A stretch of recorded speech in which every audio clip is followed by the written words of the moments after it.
So that means the business has got to start with a vision. So you don't call it a dream for a business, you call it a vision. And for many businesses in the room, the challenge is that you're not thinking big enough, okay? You're not thinking on a massive scale. If you were to think 100 years from now, would you expect your business to be global, yes or no? See, think about this. In business, you either decide big or boutique, okay? Boutique is amazing. Boutique is a great business. High profitability, good, solid customers. Boutique is wonderful. But if you're not going to go boutique, you got to go big, okay? You can't sort of go halfway in the middle. It's either big or it's boutique.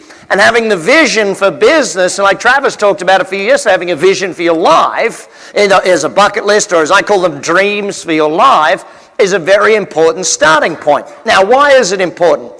See, how many of you ever, by the way, got to a stage in life where you stopped yourself dreaming, like you wouldn't let yourself dream, you got stuck with that? It's a disease called mediocrity, or okay, well, let me be reasonable. How many ever got beat by the reasonable stick? Say yeah.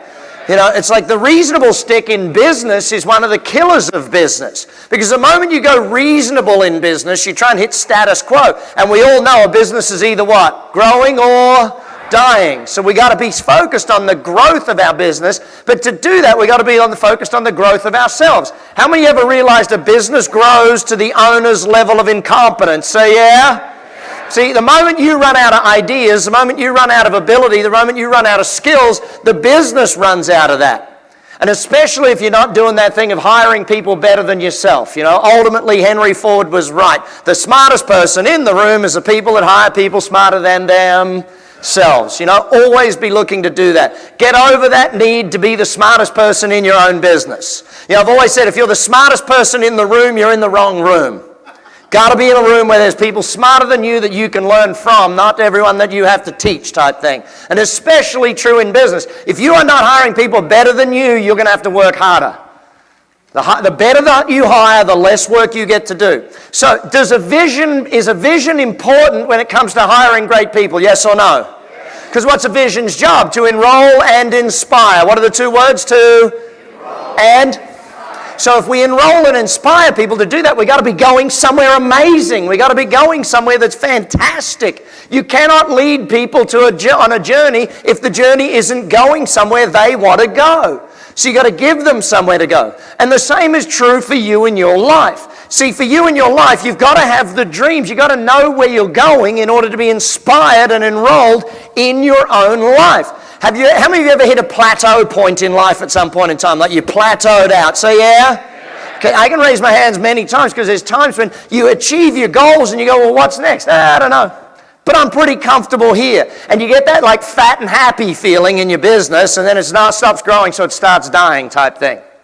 But when we look at dreams for yourself, how many of you are good at dreaming? You do have what Trav said, the bucket list or the dream chart or the dream journal. Who's got that? Say yeah. How many are going to upgrade it after Travis's talk yesterday? Say yeah. There's a whole bunch more things to sit down and look at. So here we are looking at the dreams of the business, the vision of our business. When I first started Action Coach, I wrote the vision of world abundance through business re-education. I'm just starting to get there now, 24 years in. Last year Action Coach did over 300 million worldwide, but we're just on the edge of the growth. Does that make sense? And you sit down and you start thinking about where are we going with this vision? How are we going to achieve this vision? And my challenge to you is, how many people are you going to enroll with your current vision? Now, if your vision is anything to do with the sales numbers of the business, that's not a vision, that's a goal. Okay, does that make sense? The vision's got to be more than just numbers. Numbers do not inspire people. They do not enroll people. Yes, they're a good measuring stick. Yes, they're a good yardstick, but they don't inspire and enroll. If you think your vision is, we're going to be great people doing great work, achieving great things, that's not a vision. That's a mission statement. It's how you're going to get to the vision. See, the vision for your business is a 100-year goal. How far out? 100 years. In 100 years, what are you going to achieve with this business? And you start thinking about what can we achieve with this business in 100 years from now. And it can be the greatest, and it can be a phenomenal thing. Do you have to find it within a day? No, it's a 100-year goal. If it takes you a few months to work out what it is, that's okay.